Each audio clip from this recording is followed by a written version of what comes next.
Why did you decide to oppose your cousin, even though you could have used your family connections to be in power and to reap the benefits of sharing that power with him? What made you go against him? What started is that Bashar knew very well that if those demonstrations continued to be peaceful, that they would have no chance. Right. Sooner or later, he would be, he would have to go. He got scared, and his intelligence service started, telling him, no, the best thing we should do is make it Islamists against the secular regime. So they started killing all the other officers. Everyone who was a secular, who left the Ba'ath Party, who wanted to just, as I said, move his country towards democratic change, they got killed, they got rid of them. The regime did not collapse. There was an agreement between Russia, Iran, and Turkey to get rid of Bashar. Everyone seems to be hopeful, thinking that they've changed and they've become more moderate. You don't think so, do you? Welcome to UDecide, the podcast series where we dive deep into the stories shaping our world. Each episode, we invite thought-provoking guests to share their unique insights and perspectives on the events and issues that matter. We aim to inform, challenge and inspire, leaving the final word in your hands, because ultimately, you decide. My guest today is Ribal Al-Assad, a first cousin of Bashar Al-Assad, who, despite being the dictator's cousin, has always opposed him.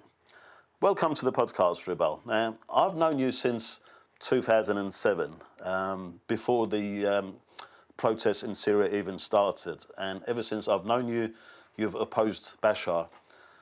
Why did you decide to oppose your cousin, even though you could have used your family connections to be in power and to reap the benefits of sharing that power with him? What made you go against him? Yes, as you know, Potkin, I was exiled from my country in 1984 with my family when I was 9 years old. And so I lived in Paris for a few years, and I went to high school in New York and then Houston. And then, I went back to visit my father at the time in Syria, who had just returned in 1992 after his mother's death. So when I went in 93, there was So in 93, you were, how old were 18. you? 18, right, okay. So when I went back to visit my father, I was 18 years old.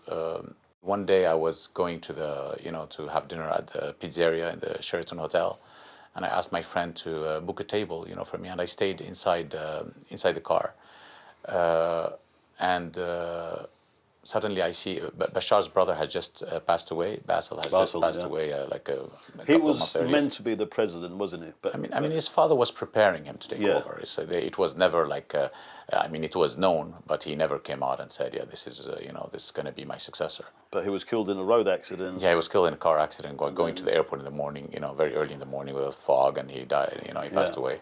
And then suddenly they brought back Bashar from the UK, who had been less than a year here, and it was a bit strange also that didn't make him British educated, and everyone in the media here, they started promoting him as British educated. But he was only here for 1 year.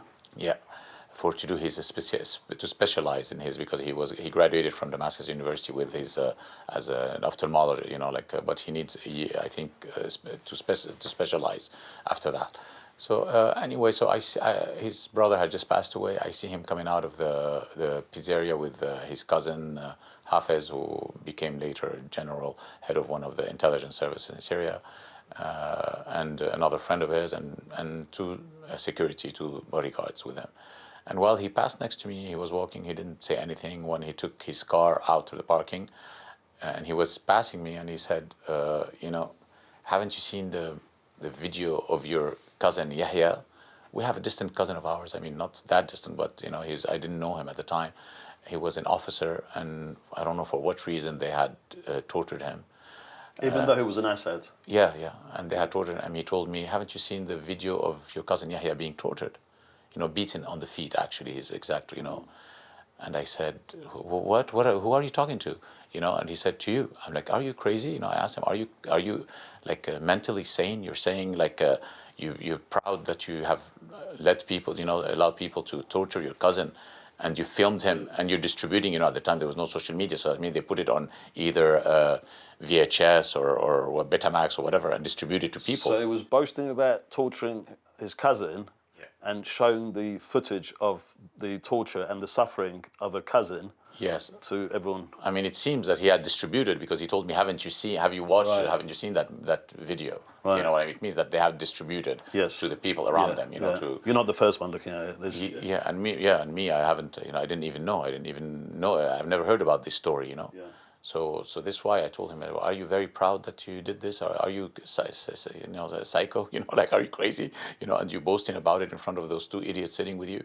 And he said, well, I don't think that you're going to understand until I do the same thing to you. You know, so of course I got out of the car because he had two security next to the car. I got out, I hit him, he ran away, you know.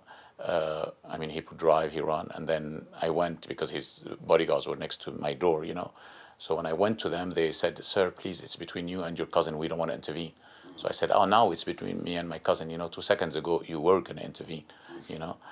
So they ran away again. They took, there was a driver with a station brake Mercedes. You know, they went with him and they went after him. And then 97, so 3 years later, I came for Christmas holidays. And I went to Latakia. My father was staying in Latakia because he didn't want to work with his brother, you know, and my uncle had refused his resignation, you know, for all those years. So he was sitting in Latakia to show people, I mean, he could have me. He wants to show people, like, look, Rifat, if anyone tries to or dares to go against me, Rifat is there, you know. So my father wanted to show it's not true. I'm sitting in Latakia. I'm not even involved. I'm not even doing any of my, you know, like, vice presidential duties. Yeah, so I went to see my dad, and then shortly after 98, so right after New Year's, my father got dismissed from his presidential post, you know, a vice presidential post. And my uncle told him, now you could leave the country. So my dad told me, could you stay, you know, like, maybe you could continue university later, could you stay here to take care of our charitable works we have there? You know, we're supporting around a bit less than 5,000 families every month. So I thought, yeah, of course, that I'll stay, you know. So I stayed there those 2 years, 97 to 99. And then towards 99, I started seeing they started suddenly cutting off the electricity of the house. We had those generators, they cutting off the phone lines.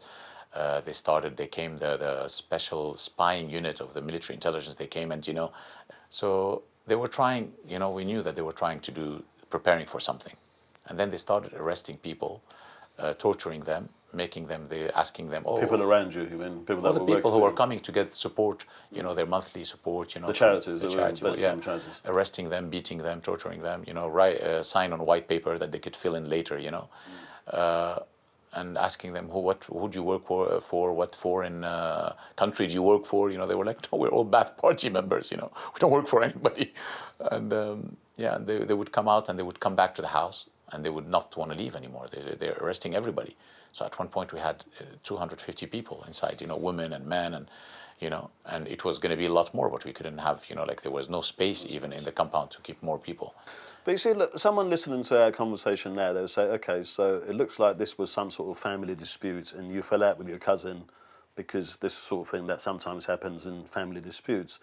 But apart from a personal vendetta, did you see anything wrong with the way Syria was run? No, of course, this, as I told you, I just came back from, you know, as I told you, France, US, and all this country where I lived. And then you thought, if that can happen to you, what chance have ordinary people got? What are they doing to normal people? To normal people that are not part of and just after I left, my friends were with me. Just my friends. One of my friends who was with me at the pizzeria, who went to book the table.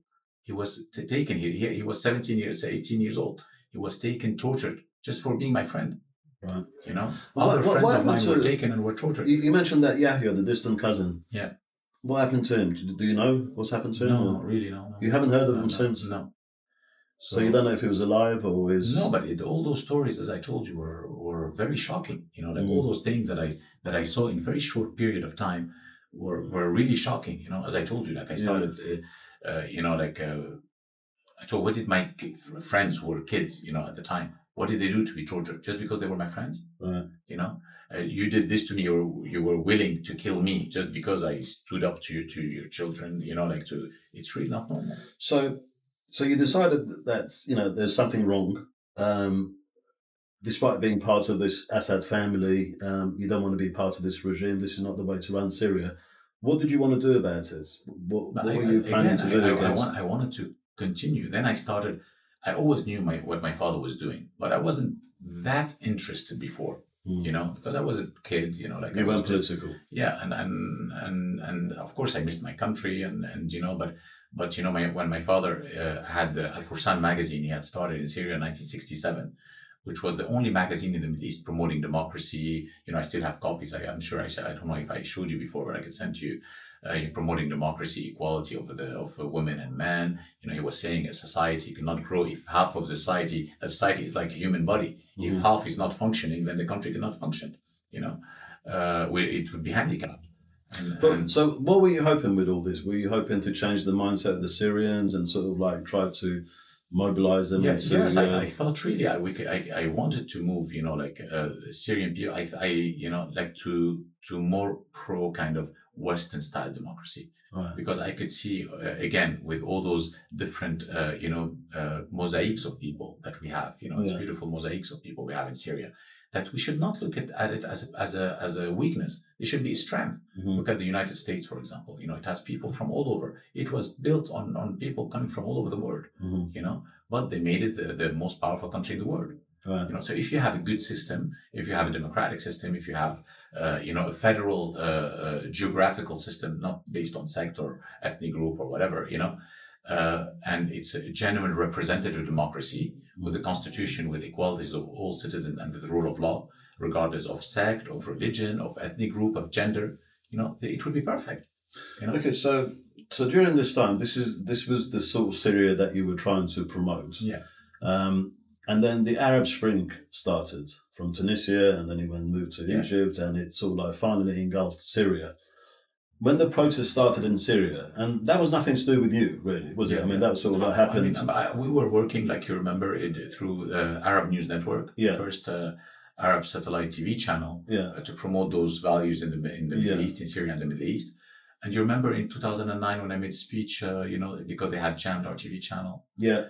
So we actually came to your TV station that day, and everyone was sitting around saying, "What's going on?" And they said, "Because the satellite's been jammed, and the people can't watch it in Syria." And nobody, UDecide in France didn't want to give us where the jamming signal was coming from. Yeah.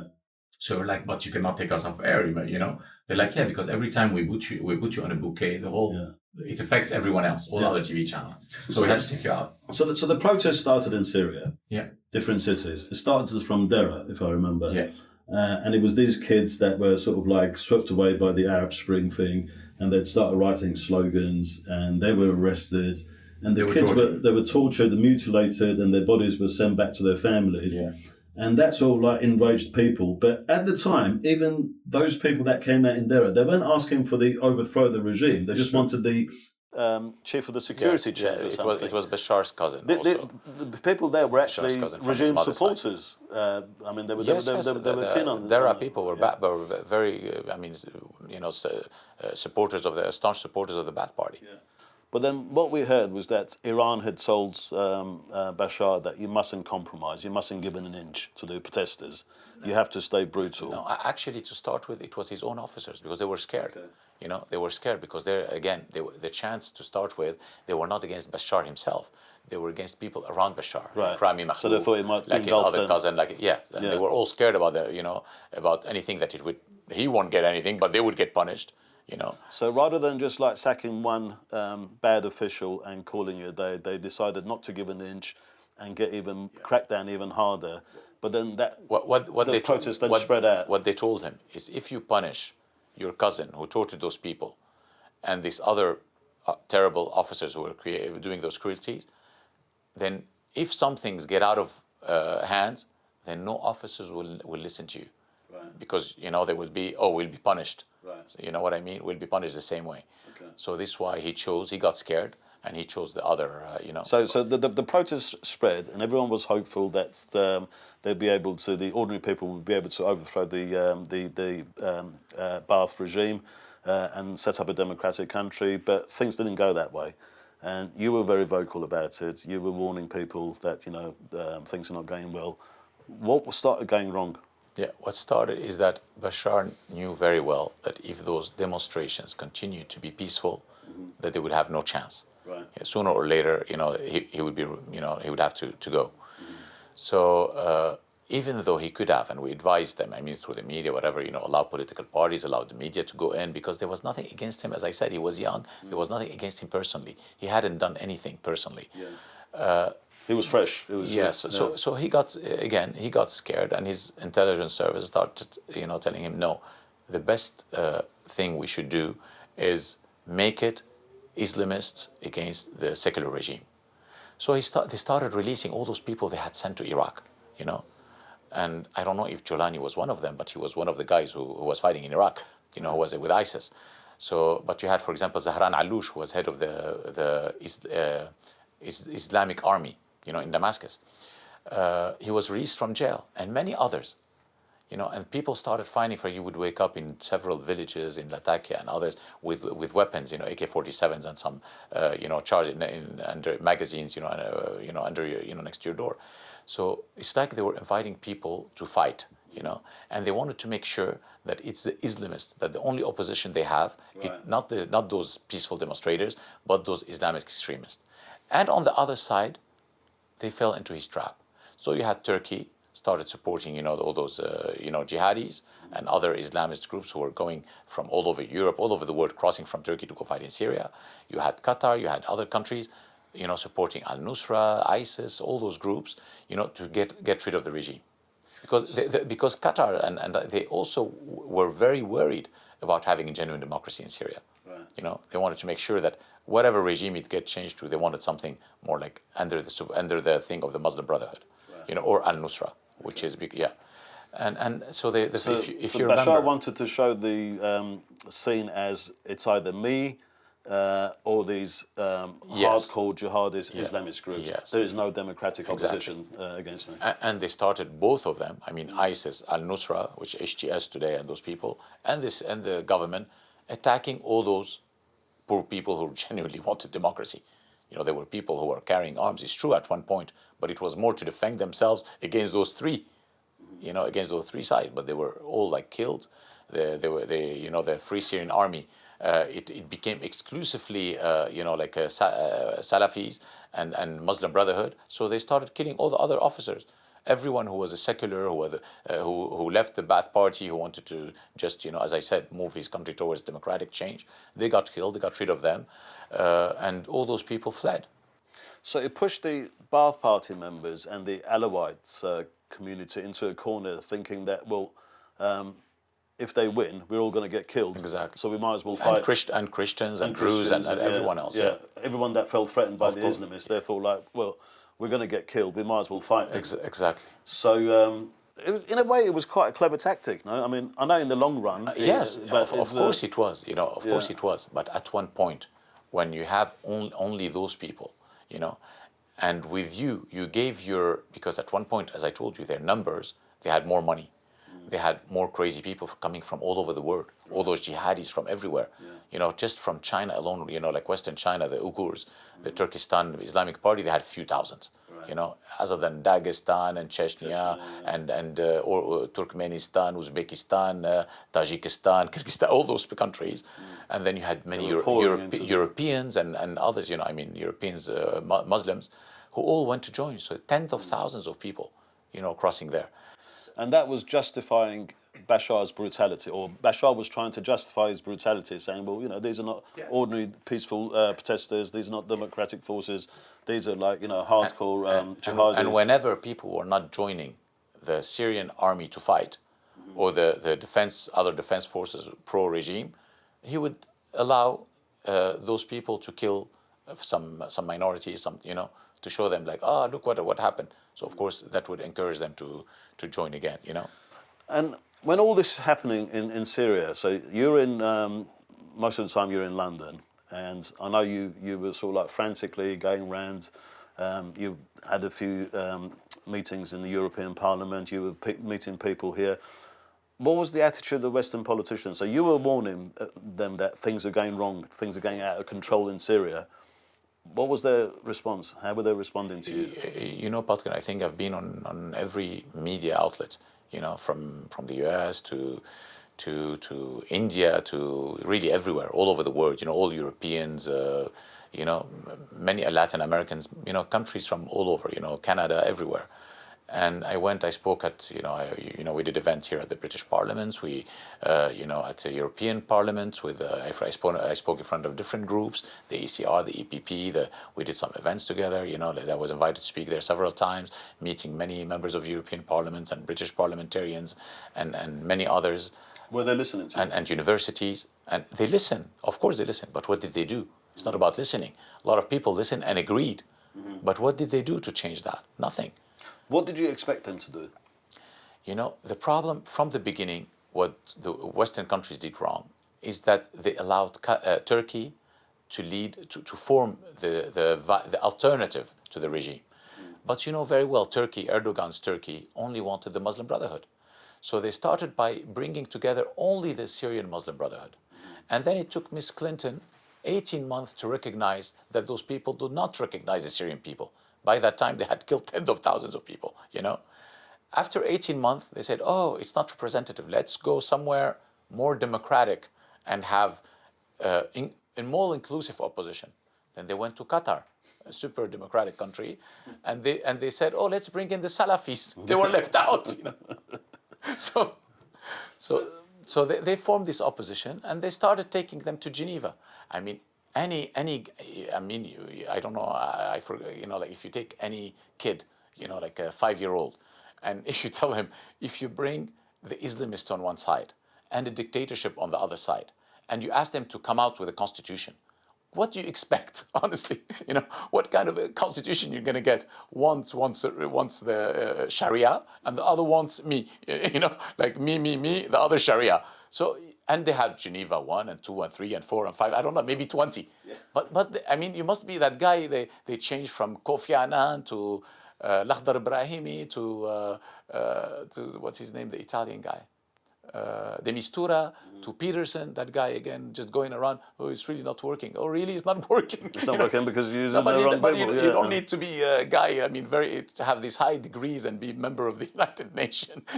To know from the beginning that if we're going to bring those guys together, it's not going to work. Yeah. And their job as the United Nations is not just to stop the fight. Their job is not to say, oh, we have a ceasefire between these two. This is not your job. Yeah. Your job is to create a viable alternative. Your job is to move Syria towards a genuine representative democracy. Okay, so and those people, none of them wants a genuine representative democracy. They could never come out with a progressive modern constitution that guarantees the equality of all. Is true or not? Okay. So you were proven right that time. Now let's wind the clock forwards. So finally, the Assad regime has collapsed. We haven't really got time to go through the reasons, but I've done a few other videos where I've explained why the regime collapsed so quickly. So we have a situation now that we have these forces that have now taken control of Syria.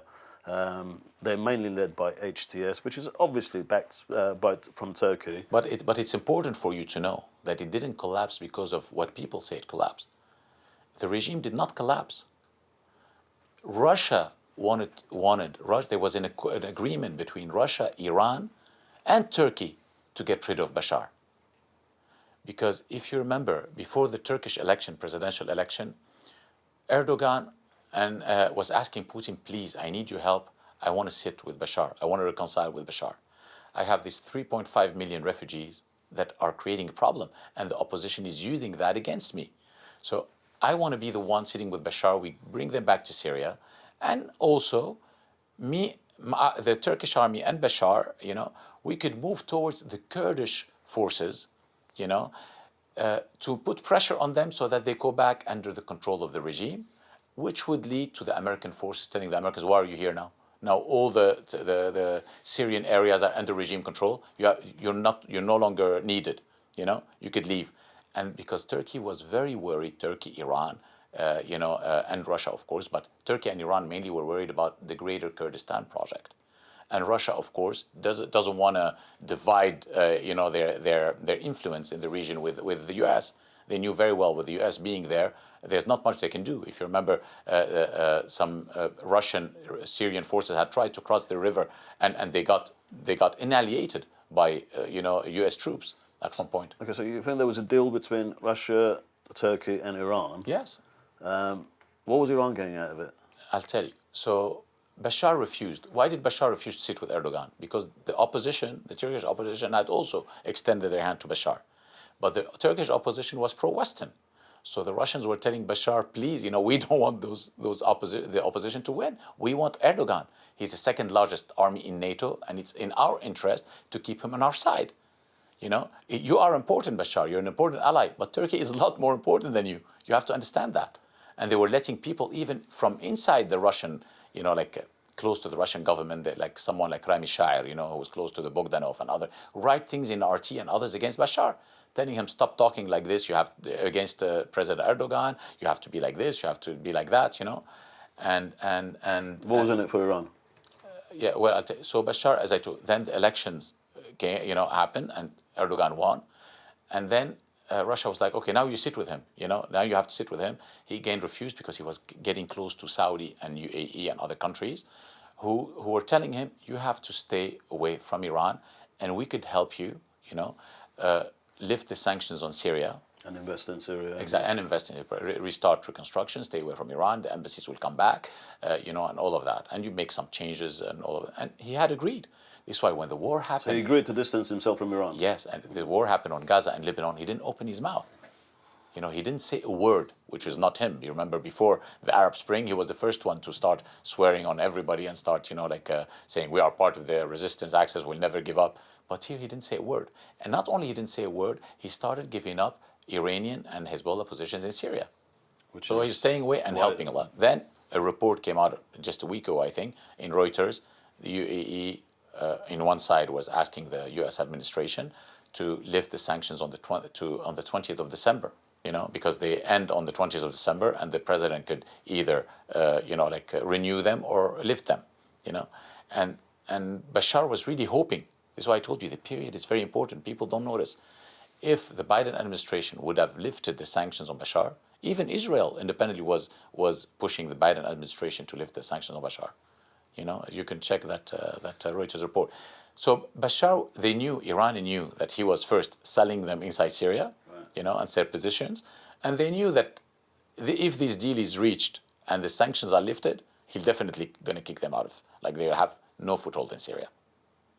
So they decided, the Russians and the Iranians, and the Turks, who wanted to take this, this period in the U.S., as we say, to move quickly to to put Syria in the fait accompli, well, that's the situation. President Trump, incoming president, has to deal with the situation as it is. You understand? So Bashar, he was in Moscow when things started in Syria. I still don't see the gain for Iran, because keeping Bashar was still more to the Iranian regime interest than losing it. He was going to get rid of them. Mm-hmm. Oh, so they knew he was going to get rid of them, completely. So they thought, what's the point of fighting for him? Exactly. This is why they agreed. Okay, fine, whatever. At least maybe in a future Syria or whatever, there will be someone who will need our help. Okay.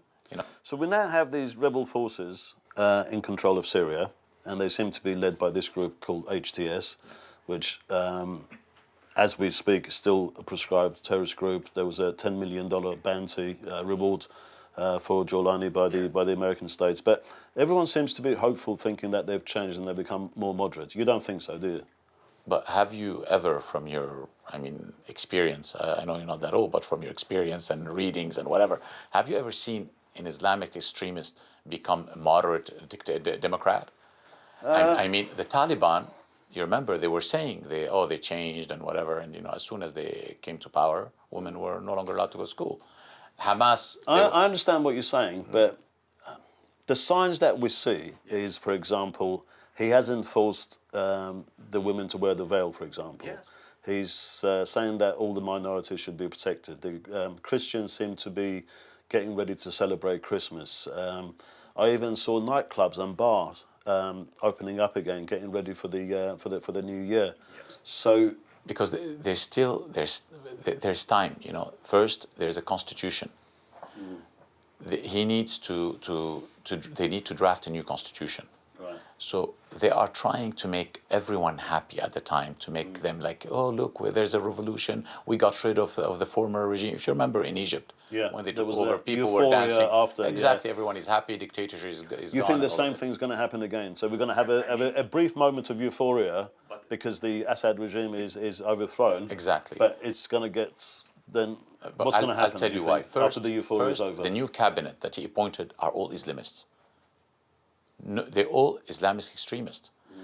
And they had instead of the Al-Qaeda flag, the white on black, they just reversed the color. Now it's black on white, the same everything, He just got a different uniform, But at the same time, they're preparing for, as I said, for what's going to come next in 3 months of transition. If everyone is asleep, if everyone is not, alert to what could happen, what about tomorrow if they lift them off the terrorist list, if they're taken off the terrorist list, if they're allowed to draft a new constitution, and in their constitution again, it becomes a constitution, they say it's democracy, but it's the tyranny of the majority. So they tell you, the majority, for example, voted for me, and we're going to treat the others like we believe, as in democracy, we can put the laws that we want. We will protect minorities. Yeah, we'll protect them, but not as an equal citizen. Okay. So a hypothetical question now. So let's just assume like 1% that this person has changed. Because of sometimes, life experiences, people change with life experiences. And I've seen that happen, people have, I know people that were like hardcore communists when they were young, and then as they've got older, they've changed, because of, what they've learned throughout life. Let's say that there's 1% chance that this guy has really changed, right? And he calls you and he says, look, I want to have a broad coalition of forces to run the future Syria. Would you talk to him? Would you respond to him? The first thing I'll tell him, as I said it again in my interviews, I say, first of all, you have to agree to a new constitution with equality of all citizens and the rule of law. So for you, the benchmark test is the constitution. Of course, if you agree on, as I said, modern progressive equality of a woman and a man, of a Muslim and a Christian, of a Shia, a Druze, a Sunni, an Alawite, a Mujdi, Ismaili, of a Kurd, of an Arab, a Turkmen, all their rights Armenian, all of this. In the constitution, exactly. Not just in an interview with the Western exactly, media. Exactly, yes. Then you be more optimistic. Yes, and have, again, an independent judiciary and a modern, again, non-Islamic judiciary, then of course. Okay, so this is something that we've got to look at in the future after this podcast. We're waiting for the constitution. That's the benchmark test. What is the future constitution of Syria going to be like? And the other things, what's going to happen to all those thousands of foreign fighters? Do you think those foreign fighters? That's the other thing, because when I discuss with people who believe that Giuliani has changed, and they say to me that you got to give that possibility, I say, okay, even if he's changed individually himself, will he be able to control all these his people followers? He's got under him? Because that's going to be quite difficult as well. Yesterday, I was sent, for example, this list of officers who are put in jail in Hama, by those extremists, and next to each name, you have written his sect. Right. Alawa, Why? Nusayri. So they should all be Syrian. Exactly, exactly. This is why I told you it doesn't show until now positive things. Right. They are killing. They are going around in Latakia, in coastal areas, in Hama, in homes, going to people, killing them. Killing minorities, bombing religious places. Putting on fire religious places. Right now, you mean? Right now, yeah. We're not seeing that in the media, though. Yeah, but it is on social media. It's everywhere. Okay. And I've sent it to a couple of Western media. When is the deadline for this constitution? Is there a deadline? When are they expecting it? Now they said that's a transition. That we're going to have a transition period of 3 months. 3 months. Yeah. So let's leave it at that then. So we conclude this podcast that to decide whether things have really changed for the good in Syria, we wait to see what the constitution is like. And then maybe after that, when the constitution comes out, we talk again. But I think we shouldn't wait. I think this is where the Western world, I mean the US and Europe, should come in now, and put pressure. And make sure. Listen, we're not going to lift the sanctions. We're not going to take you off of the terrorist list until you prove until you prove what you're going to do. Because as we said, the proof is in the pudding. It's not what you tell us. What's the mechanism of deciding this constitution? So are people going to vote for a... But I'll tell you some things that are not very, very good. Erdogan came out and said, we finally took back what was ours, what was given, what was given kind of illegally by the French and the British. So, I mean, this was part of the Ottoman Empire. Yes, he said it. Homs, Aleppo. He said that, this is all Ottoman Empire. Yes, he said it. It's not like he didn't hide it. You understand what I mean? So what's dangerous? He wants ownership. What's dangerous? As much as people, Western countries, used to or view Iran as an expansionist regime, Iran, as you know, it has a limit to its influence. Because in Iraq, mainly in the Arabic world, a bit in the Gulf, but it's very difficult, and Lebanon, and very little in Syria. You know what I mean? But Turkey has, the expansionist dream is much larger. And Turkey has, it's the Hollywood of the Middle East and North Africa today. Everyone watches Turkish TV series and Turkish movies. Yeah, and in Eastern Europe. And they are exclusively in Arabic. They are exclusively in Syrian dialect. They've just started the Persian-speaking TV as well. So it's what I'm saying. Exactly. They're extending their soft power. Exactly, because they want to show the Arab world, look how powerful you were under us, and they're changing our culture. Because as a Muslim, we had certain, in some countries a bit more conservative, but when you see, like Turkish movies and TV series, you see, they're Muslims, but they're more Europeanized, Oh, they look very Europeanized. Exactly. So people kind of are saying, hey, for example, your father tells you, this doesn't look too bad. You cannot do this, you cannot do a tattoo, you cannot put in some kind of things like that, you cannot kiss in public or whatever. Now it has become public, it has become normal. You see what I mean? At the same time, they have a much bigger military industry than Iran, and they're wealthier than Iran, and they see the Ottoman Empire from Mauritania to Western China, so they're much more dangerous. And the guy's not hiding. What stops him tomorrow from those crazy, guys from foreign fighters, Islamists, to send them into Lebanon, or to send them into Iraq, or to go everywhere? He could send them anywhere. You think there's going to be a military conflict between Iran and Turkey as well? I mean, they're definitely falling apart from each other. No, until now they agree, because until now there's kind of division. It's like, listen, your influence is here, my influence is there. You know what I mean?